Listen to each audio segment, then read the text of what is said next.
un immigrant doit construire son réseau.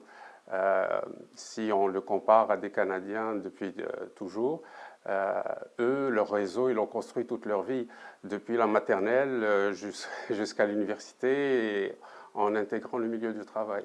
Donc un immigrant doit, en très peu de temps, lui, construire son réseau.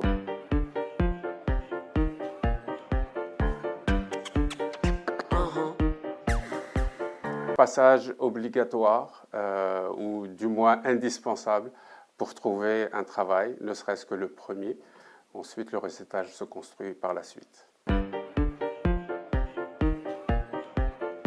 Mon premier travail ici en Colombie-Britannique a été trouvé par le réseau parce que j'ai été très bêtement à une... C'était en été, je suis arrivé, il y avait un pique-nique organisé par l'association francophone de Surrey. Et j'ai eu affaire donc aux gens de l'association. Et 2 mois plus tard, j'avais un travail à l'association, sans quoi je ne l'aurais pas trouvé.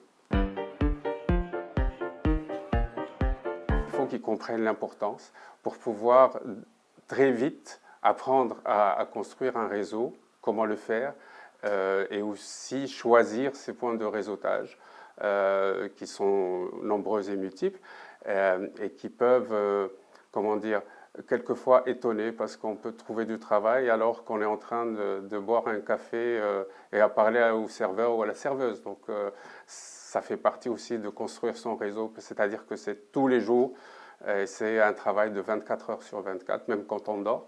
De se dire, ben, moi, il faut que je construise un réseau, sans pour autant que ce soit une obsession.